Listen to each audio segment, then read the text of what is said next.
Hello and welcome back to Hilltop Stovetop, the show where we're teaching you how to make great meals in an ordinary kitchen. Today we're going to be making lasagna. And those of you that have been watching for a while know that we've done some of the prep work already, because a few videos ago we made spaghetti sauce, and that's what I have here. I've got a few portions of that, and we're going to use that as a basis for our lasagna. Now, lasagna is one of those things, there's a multitude of ways to make it. You can make it as a vegetarian dish, you can make it as a seafood dish, you could do all kinds of stuff in it.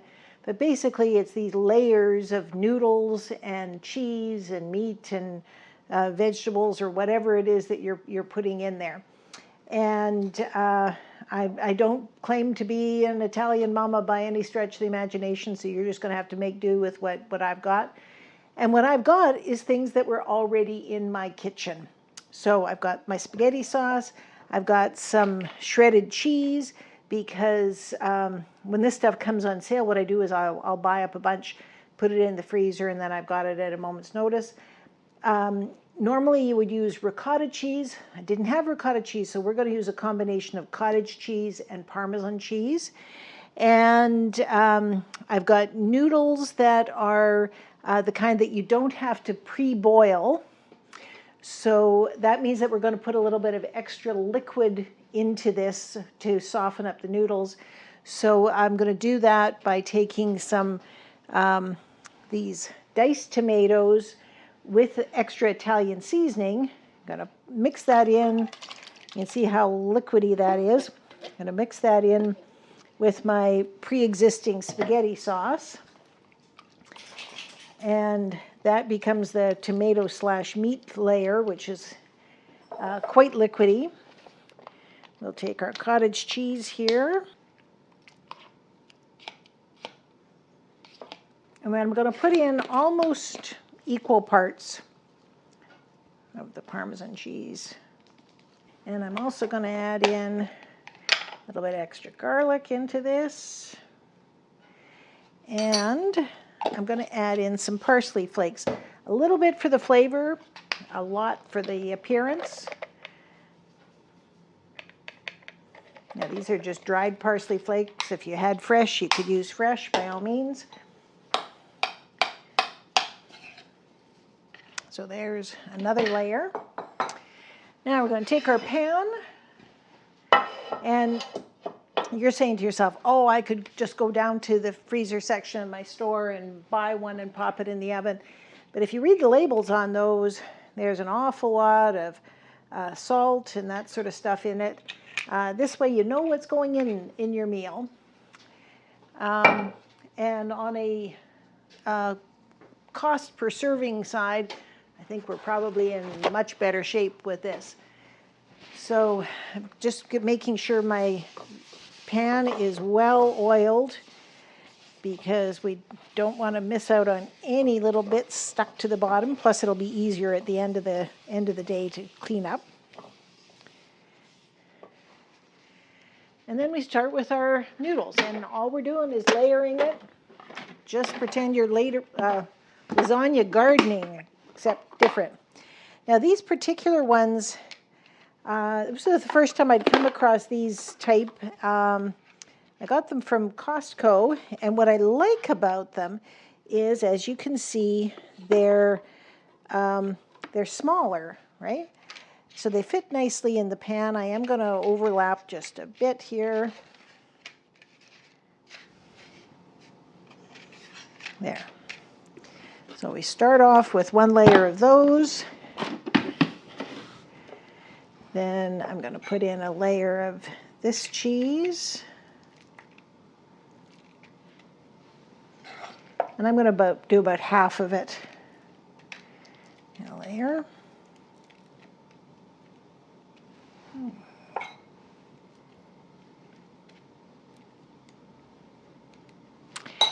And then a good layer of this, the spaghetti sauce / tomato filling.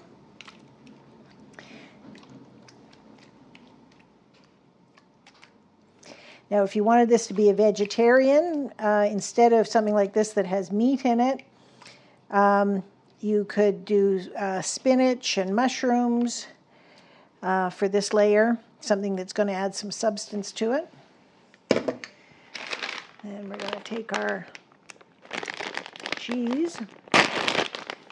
This is the Italian blend, and I've got some that's a mozzarella cheddar combination.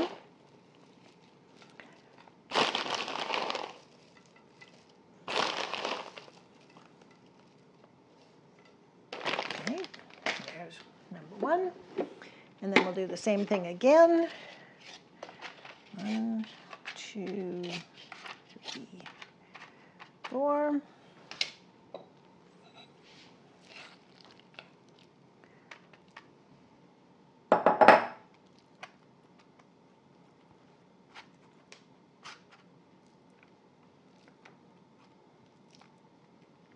Now, depending on the size of your container, sometimes you're going to want to take some of these noodles and break them. Matter of fact, I think I might do that to fill in some of these gaps in here.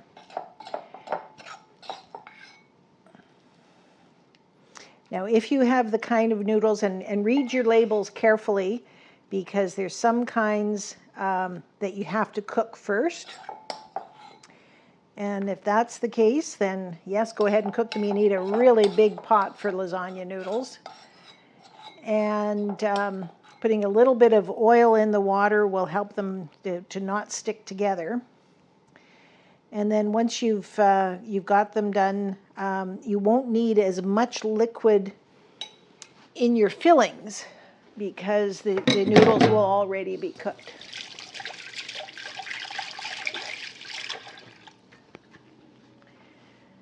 Okay, now I'm just going to take a couple of these things here and just, because once we've got it cooked, of course, it's not going to matter. We're not going to see the individual noodle pieces.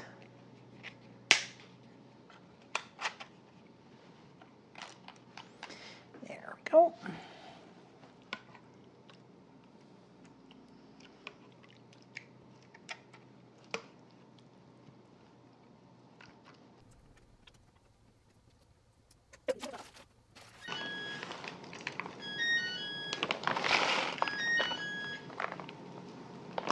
And then one final layer of noodles. And then I'm going to take just a little bit of parmesan. There you go. Now we're going to pop this in a 350-degree oven for about 45 minutes, and we'll see you when it's all done. Bye-bye. That looks pretty awesome to me. Okay, so you'll notice there's still a lot of liquid around here, which was intentionally what we had done, adding extra liquid into this because these are the no-boil kind of noodles. So now it's an appropriate thing, regardless of the kind of lasagna you have, to just let it sit for 10, 15 minutes so that all those juices can absorb back into the noodles, and then we'll be ready to slice into this. So we'll see you in a few minutes. All right, so we're about 20 minutes since we took this out of the oven. And as you can see on the overhead shot here, most of the liquid that was there has been reabsorbed into the noodles. So let's just see how this comes out here. There we go. Cheesy, delicious, homemade lasagna, and all from things that were already in my refrigerator, so I didn't have to make an extra trip to the store. So I hope you liked today's episode of Hilltop Stovetop, and that you are going to like and subscribe and hopefully share with your friends as well, because we want to be able to put out a whole lot more of these videos. We'll see you the next episode. Bye-bye for now.